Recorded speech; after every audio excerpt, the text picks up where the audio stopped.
And our speaker this morning, Dr. Nathaniel Yong, and he is a specialist registrar in obstetrics and gynecology. His career interests include gynecological oncology, colposcopy, medical education, and global health. He's interested in entrepreneurial ideas and personal finance. He advocates for women's care and how to make informed choices. And this is reflected through feedback he regularly received from both patients and staff. He graduated from King's College London with a Bachelor of Medicine, Bachelor of Surgery, and BBS. He currently works at the Royal London Hospital as Gynecological Oncology Junior Clinical Fellow. Before that, he worked as a foundation doctor at East Kent Hospital University's NHS Foundation Trust. Dr. Nathaniel Yong is now a specialist registrar and ST5 trainee within the KSS Deanery in England. He's also a member of the Royal College of Obstetricians and Gynecologists of the Royal College of Obstetricians and Gynecologists, RCOG. So without further ado, it has been a mouthful terms, but of course, I think Dr. Nathaniel can say those words smoothly, not as smooth as mine. My one is not as smooth as his. So without further ado, I pass this screen to Dr. Nat for digital public health. Dr. Nat, over to you. Thank you so much, Norma. So yes, I'm Nate. So I currently work as a doctor specializing in obstetrics and gynecology. And during my free time, I also create YouTube videos, particularly involving women's health. So think about pregnancy, think about gynecological concerns. That's what I deal with on a day-to-day basis. So now we live in a brave new world with buzzwords like digital public health, blockchain technology, which has created this notion of cryptocurrency and NFTs, people driving electrical vehicles like Tesla as an example. And soon enough, we may start to realize quantum computers becoming a reality, and how crazy would that world be?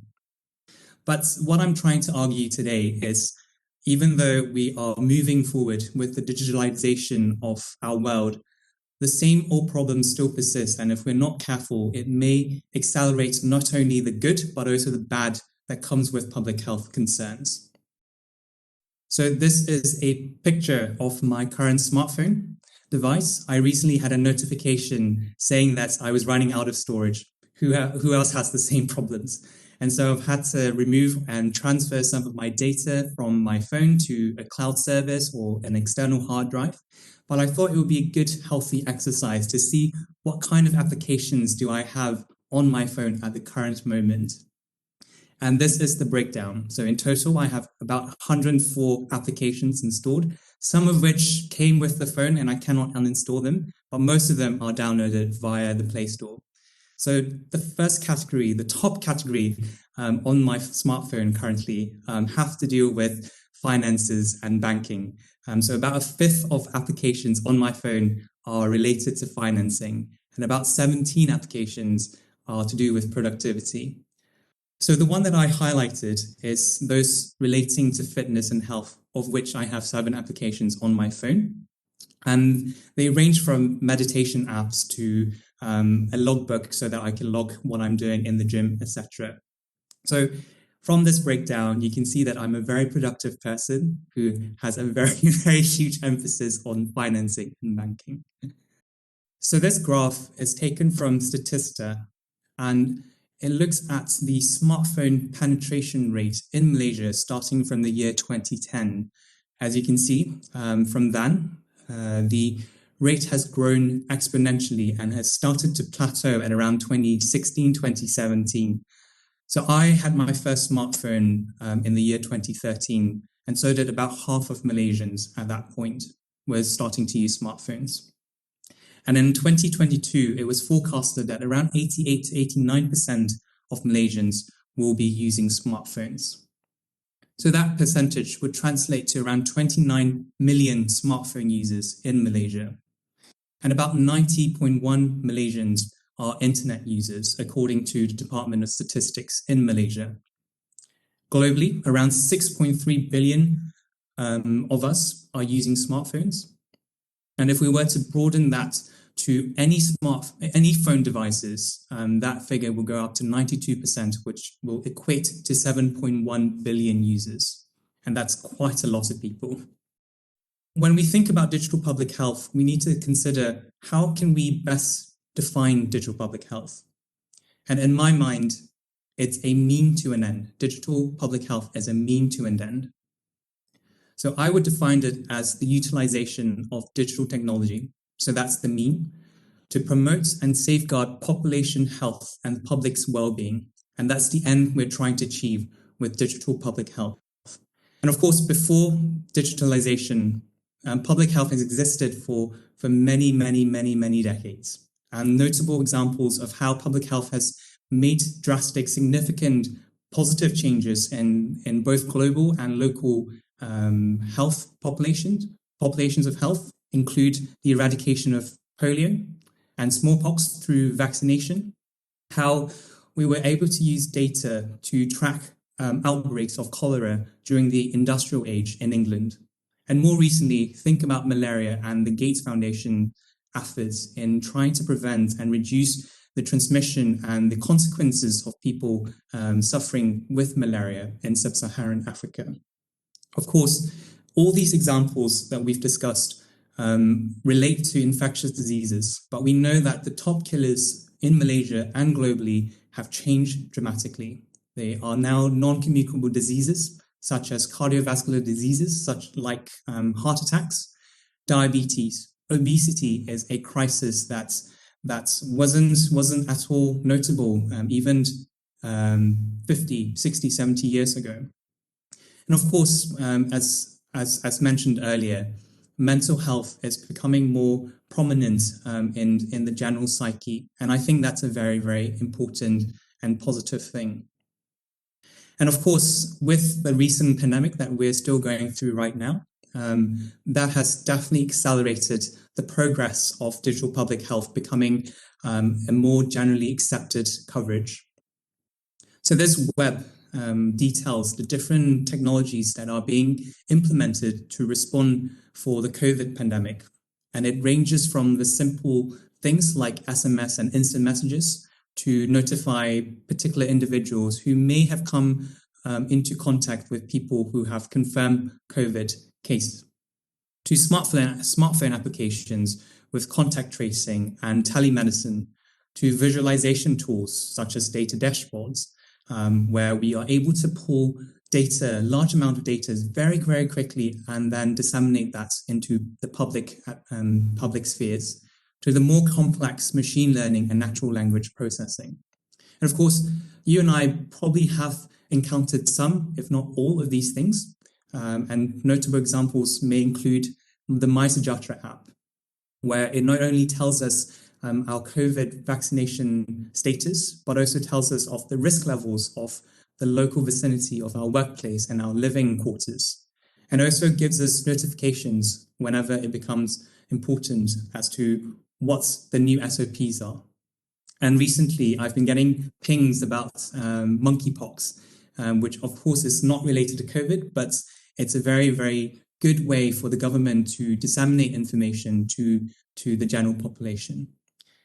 And of course, in the UK, we have something very similar called the NHS COVID app, which does very, very similar things to the MySejahtera app.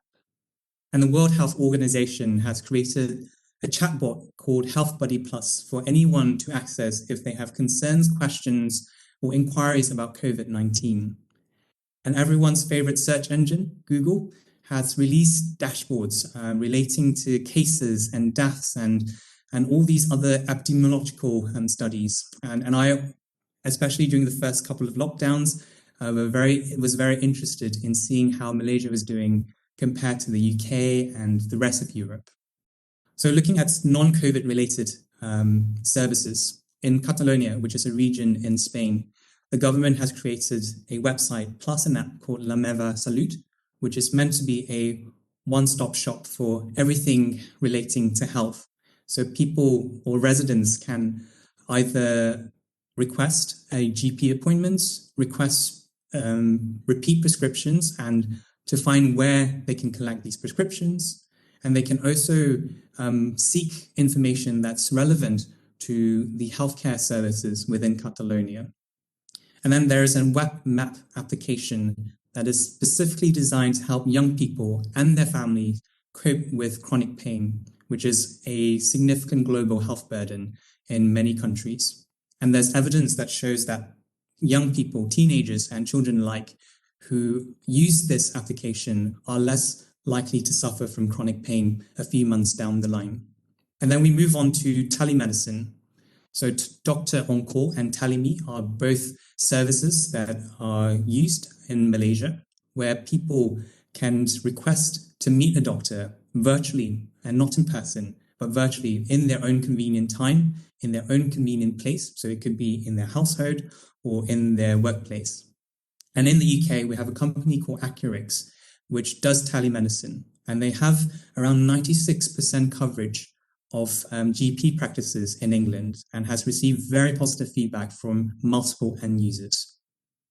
And then we can move on to websites and companies which disseminate and propagate health information. So governmental websites like the NHS has its own website to give the general population health information, and it relates from anything between schizophrenia to obesity to diabetes that anyone can access. And then there are also non-governmental organizations that have their own websites to propagate information. And my favorite is patient.co.uk, which uses very, very simple terms to explain health diseases and how the management can be tailored to suit them. And who's that good-looking person over there? So there are social media platforms like YouTube, Facebook, Twitter, where people can also receive health information, especially if they prefer to listen and watch rather than to read regarding information. And we know that ministries within the government, like the health ministry, will have a social media presence in which they can highlight and disseminate information more effectively because they know that people may not want to go through their own personal or governmental websites.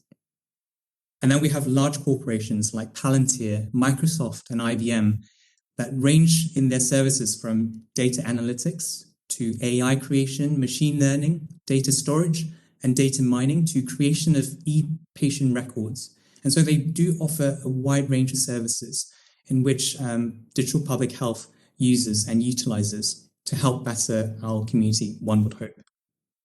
And then we have wearable technologies.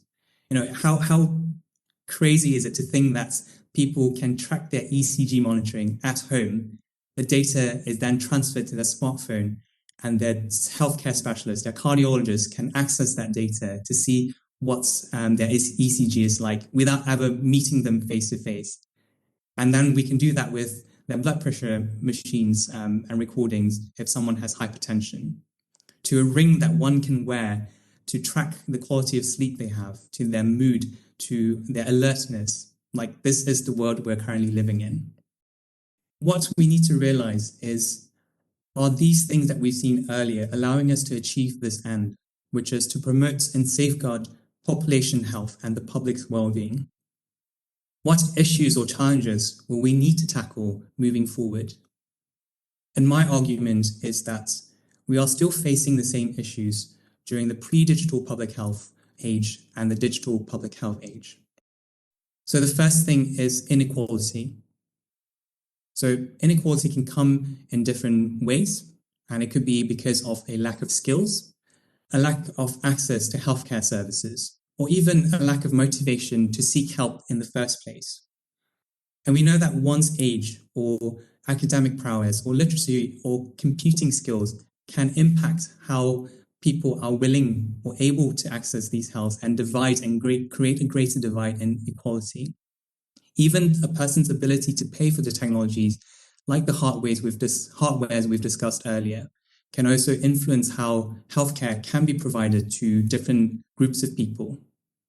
And of course, the groups of people that are mostly affected or are more likely to be unable to access these healthcare services are the elderly, those with significant mental health conditions, and those of a lower socioeconomic status. And these groups of people are also the ones who are likelier to have lower healthcare or poorer healthcare outcomes in the long run. In the 1970s, a person called Julian Tudor Hart proposed the inverse care law principle, which states that the ones who access healthcare the most are the ones who need it the least. So think about that. The people who access the healthcare most frequently are the ones who require it the least. So the person that you see in the top left is a senator in America called Ron Johnson. And he has a very strong negative sentiment towards COVID vaccination. So in the light of strong empirical good data, we are still having to face people or influence within the government that may have very distorted views on digital public health services. And of course, living through the pandemic, many of us would have heard or read some myths or conspiracy relating to COVID. And I've highlighted two of these in this slide. The first one being eating garlic prevents coronavirus. I hope many of you, like myself, would find that a little bit ridiculous, but there may be people who are susceptible to believing that this is true, that this statement is true, especially if they're particularly terrified about the consequences of catching coronavirus. And of course, to most people who do believe this statement and try to consume garlic on a regular basis, they may not have any significant consequences. However, there may be people who not only just can ingest 1 or 2 cloves of garlic per day, but may ingest an ungodly amount, all in the effort to prevent themselves catching COVID. And that can have significant personal detrimental consequences. But there may be myths and conspiracies which will have significant population consequences. Think about this statement. Greta Thunberg caused COVID-19 to help with climate change. So if someone is already a little bit skeptical about climate change and is a little bit skeptical about the whole COVID-19 relief effort and the economic shutdown, such statements can have significant long-term consequences, especially when COVID-19 will blow off, which I believe it will. But then if they are not going to be part of the help and support with fighting climate change, then we may be taking steps backward when it comes to trying to keep the world's temperature to a minimum. And of course, when we talk about people of influence, we're not only talking about politicians seated in the government, but we're also talking about people like Tucker Carlson, who is a journalist or some kind of journalist. And if doctors themselves or other healthcare professionals have reservation against empirical healthy data, what hope do we have for the rest of the general population? So the second pitfall is the propagation of health misinformation, i.e. fake news. And fake news is definitely not something that has become a phenomenon during the digital age. Think about our school days where gossips can come and go. And we may have heard of them. We may have disseminated or propagated these gossips ourselves. And we know that even during the 1900s, political smears were very, very common. So we know that some groups are just more susceptible to receiving and accepting misinformation. And those are the ones who are digital or media or science illiterate, the elderly, and those who have very extreme political leaning or are right-wing leaning. As you can see, some of these groups of people are very similar to those who are more likely to receive poorer healthcare access from the earlier slide. And third, we need to consider our personal privacy. What happens if there is a security breach to the data storage systems that hold our personal health data? Should our personal health data be kept in a central system or should it be decentralized? What benefits and concerns are there when it comes to outsourcing the data storage of our personal health data? We know that during the height of the COVID pandemic, Korea used very granular ways to track potential exposures. They looked at card payment transactions, mobile phone usage, as well as the multiple CCTV cameras that they have in the country. And of course, this will have very good public health consequences, but we need not negate the potential risks or implications to personal privacy, which we will discuss in a minute. So everyone's favorite social media platform, Facebook or Meta. And even if you've deleted or deactivated your account or you've never used Facebook yourself, I am 100% sure that there will be still data relating to you stored in its ecosystem. You cannot avoid it, I'm afraid. But how many of us really know where and how is this data being kept on Facebook? A few years ago, Facebook was involved in a scandal alongside a company called Cambridge Analytica in the UK, in which they sold off personal data to political aides related to Donald Trump in his first bid to become president of the United States. The software giant Palantir, which we've talked about earlier, had a contract with the NHS to store data outside of the UK, and they faced significant legal challenges over this contract. And we've talked about the coronavirus cluster in Korea and how Korea was trying to manage this. So a few years ago, or in 2020, there was a cluster linked to nightclubs in a region that was commonly frequented by the LGBTQ plus community.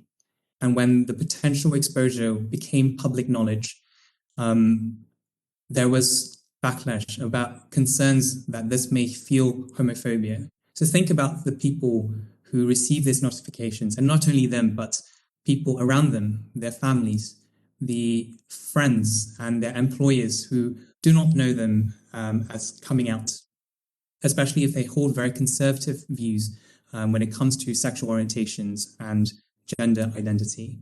What personal implications and what detrimental consequences this has created. So all these pitfalls are things that we need to think about when it comes to moving forward with digital public health services. So how do we do this? How can we manage these problems or concerns? So we need to build systems of trust. VMware recently had a survey in Malaysia and found that 45% of Malaysians are happy to interact digitally with the government. About 42% of them were able to trust that their data was secured within the Malaysian government.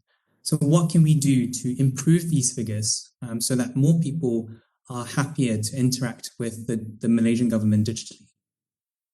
And when Gualiado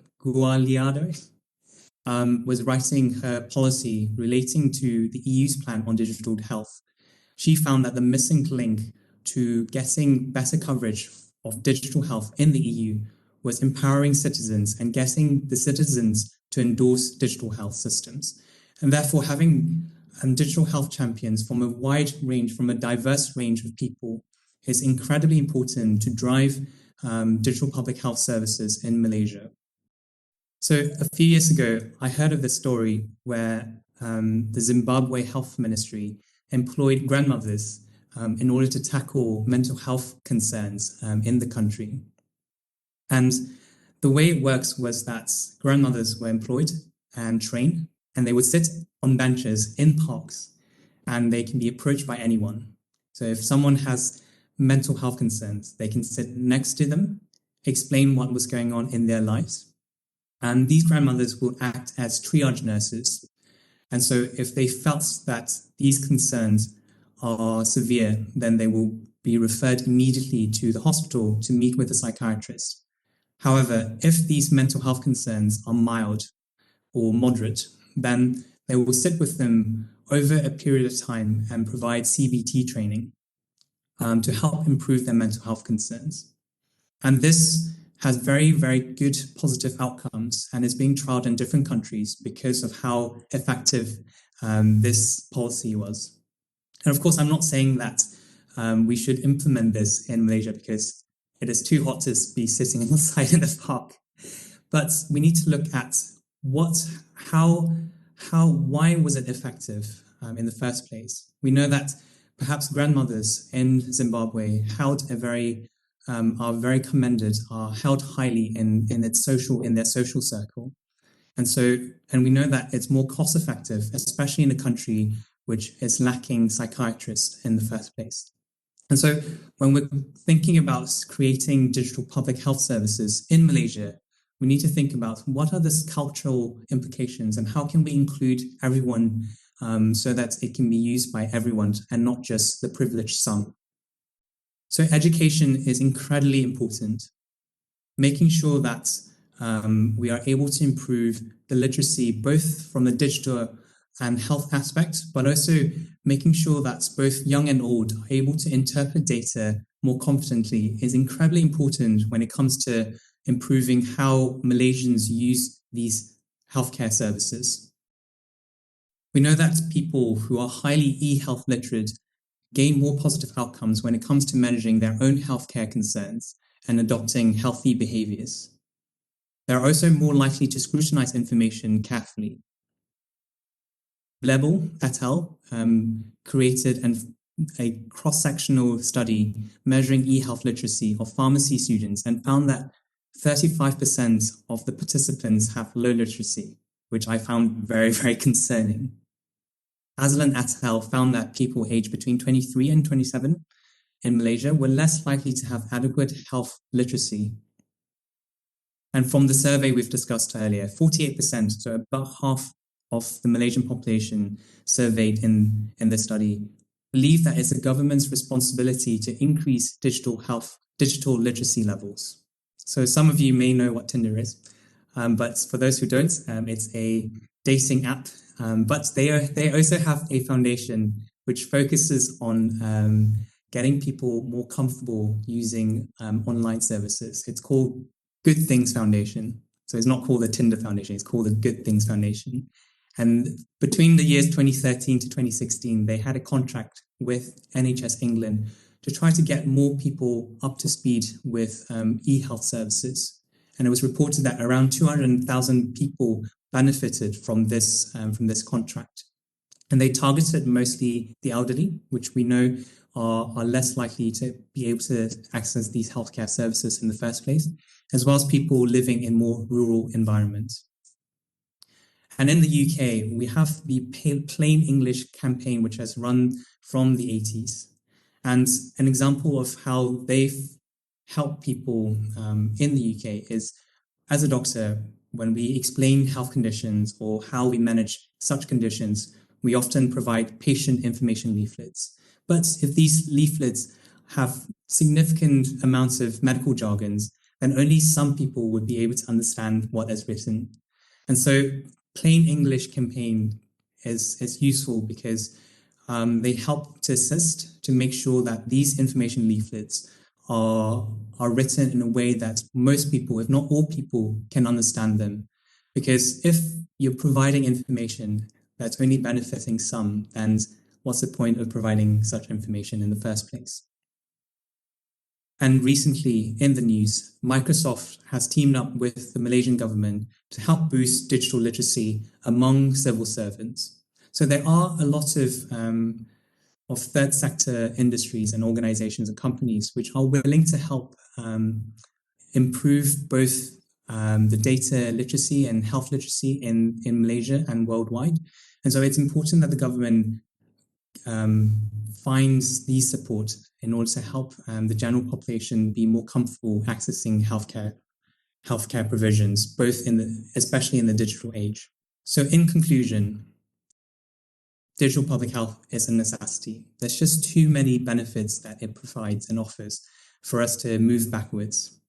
And we know that digital public health serves some of the UN Sustainable Development Goals, but we all have our own parts to play, and forward planning is important to create an equitable digital public health program moving forward. So this is the end of my presentation. Does anyone have any questions?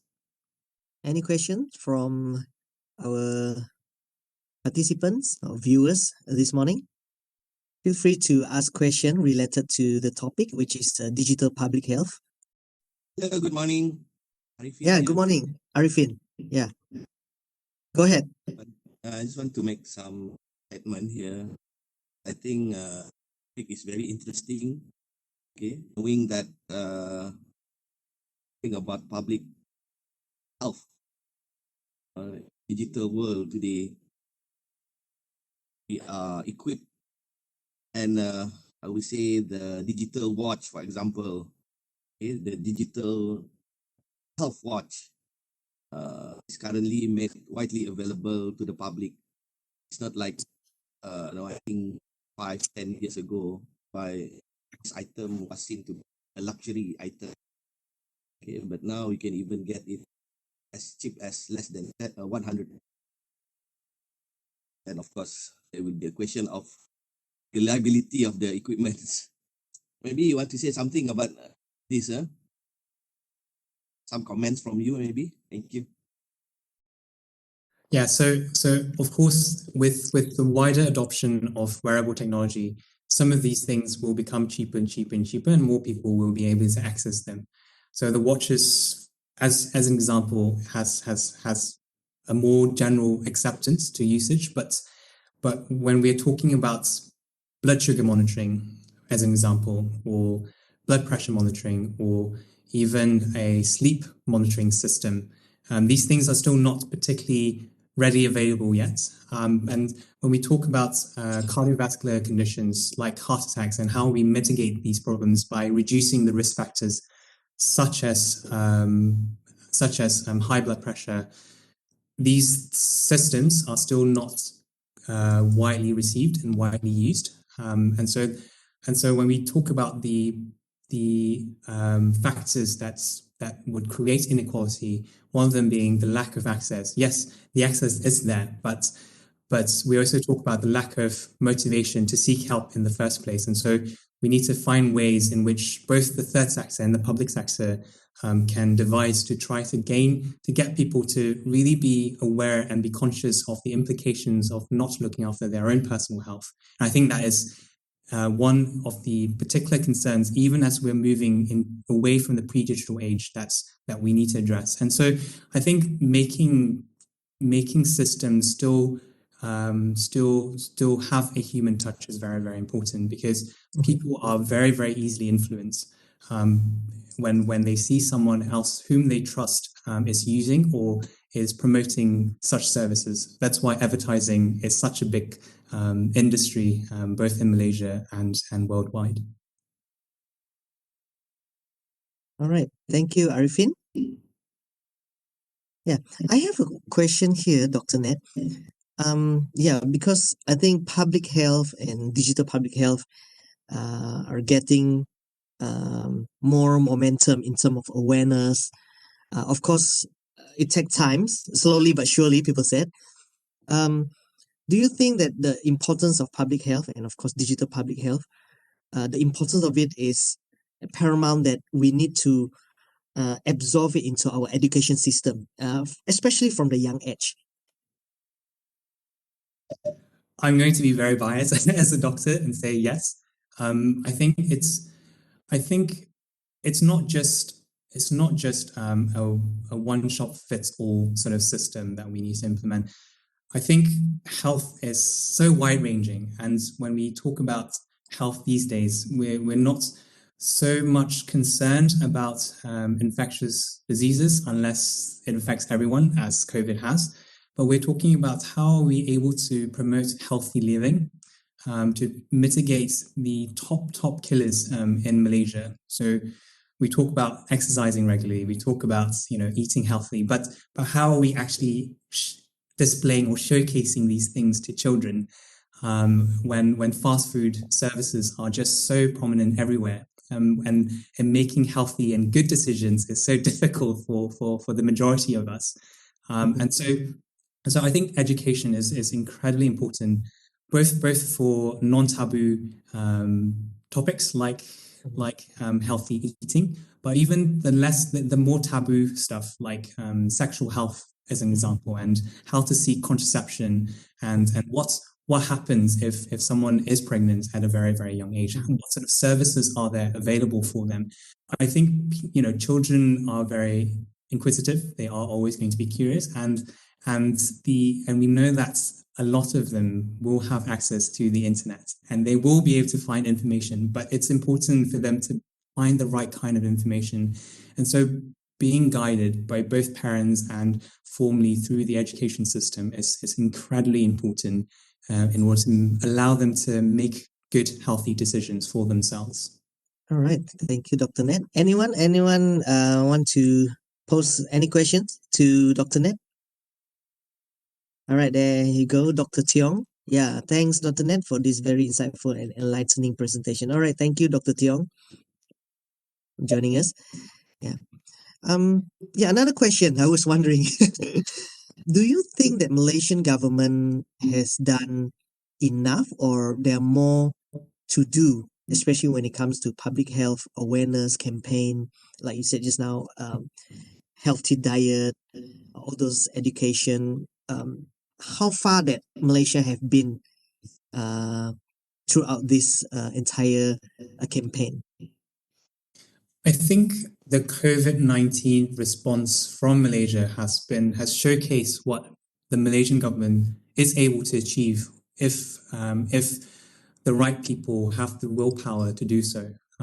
Because I think like the creation of the My Sejahtera app is something that is significantly impactful for Malaysians, even though it's annoying having to use it, especially during the previous SOPs. But it is a very, very effective tool that the Malaysian government and the Ministry of Health has been able to display, like how effective such the government can be when it comes to times of crisis.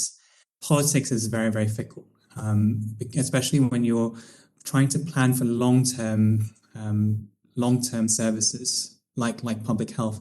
It's just not as sexy as trying to gain very quick votes or very quick results, like COVID, for instance.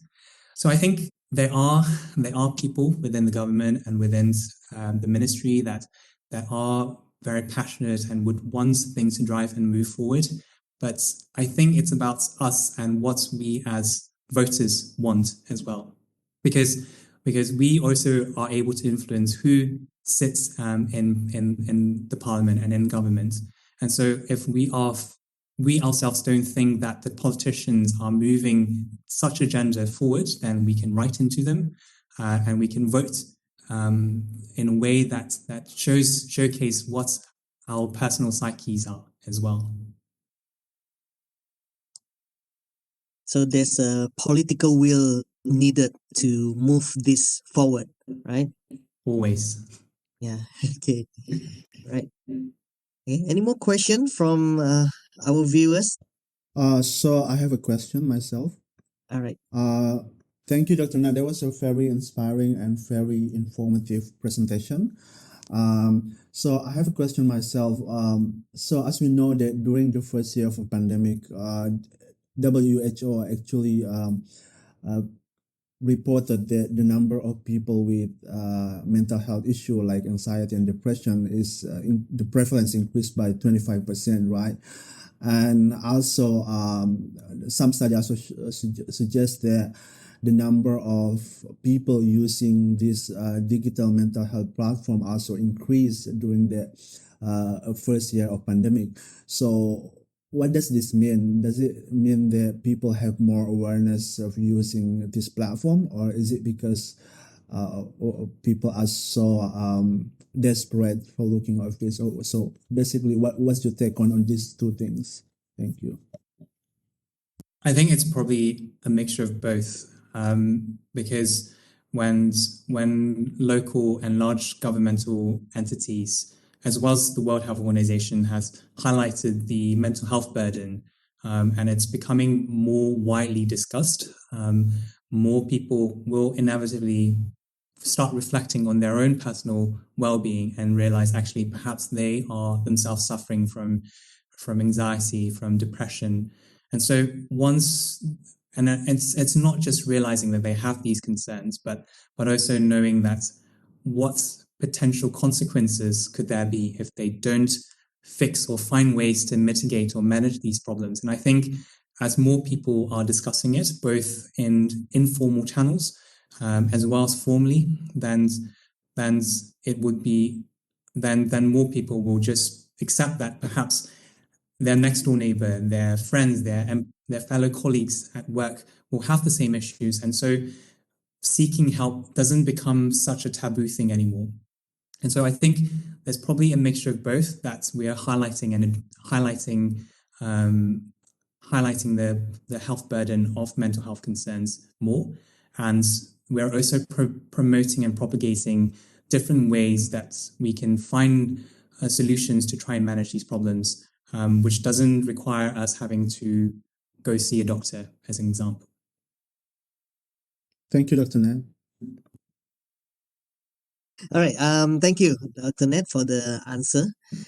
We have another question from Jen here, Jen Chang. How does digital public health help to improve social innovation? For example, reducing wastage among the healthcare residue. Interesting question.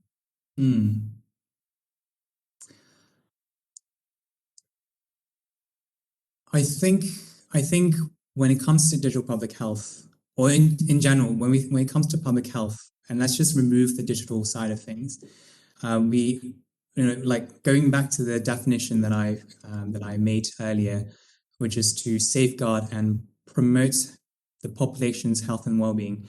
We talk about non-communicable diseases like heart diseases, but also things that are less obvious come into play. So we think about air pollution as an example, or pollution in general. And so perhaps there needs to be better integration between different ministries and different sectors to try to think about the things that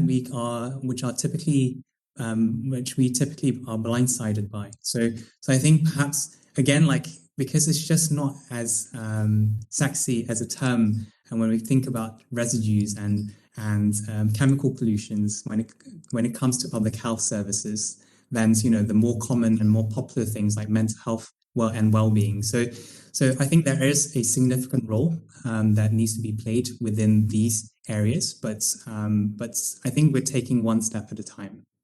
That's more important. At least we're doing something one step at a time, slowly but surely. Hopefully, it will bring benefit to the future generation. Am I right? Yes. Yeah, it's more like meeting the goals of sustainable development, especially the United Nations Sustainable Development. Okay, any more question? We are almost coming to the end of our session, but probably we give another chance if we have any more questions. Last. Yeah, probably. Just want to know, especially in Malaysia, digital public health, which platform or apps or channel that can be trusted from the government itself, from the expert, that we can find all the sources, the important sources. It's not fake news, it's fact. Yeah, probably Dr. Ned, maybe you want to share some platform or some link or channel.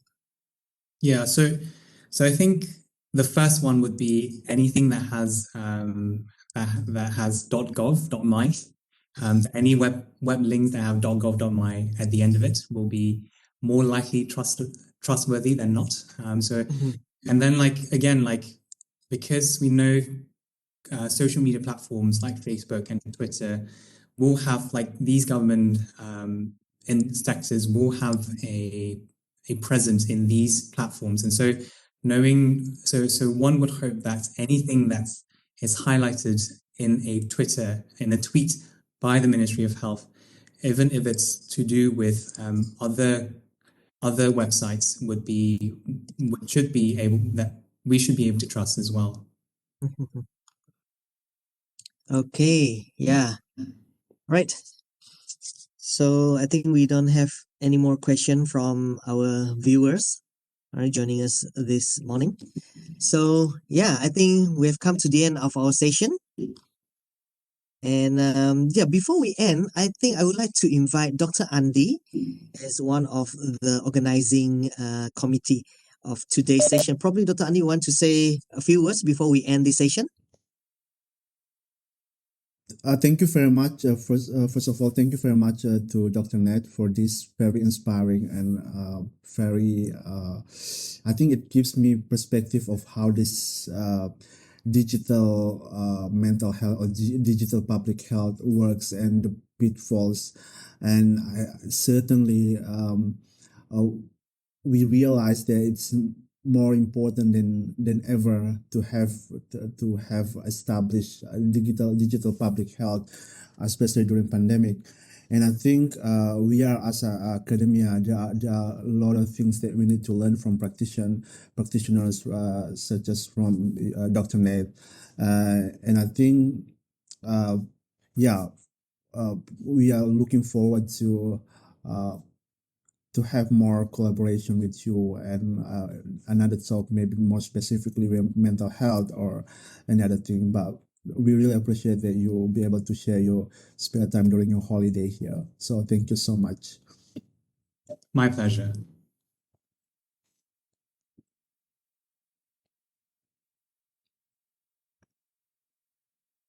You're muted again, Normaday. Okay. All right. So yeah, we have come to the end of our session this morning. It was a very interesting session, and yeah, and once again, we'd like to say thank you, Dr. Nathaniel Yong, for joining us and presenting this interesting topic with us all today. Give a big hand to Dr. Nat. Thank All you. right. Thank you. Okay, no sound, but we have some emoji there, the hand clapping emoji. Thank you, everybody. And of course, thank you for all of you who are joining us for this session this morning.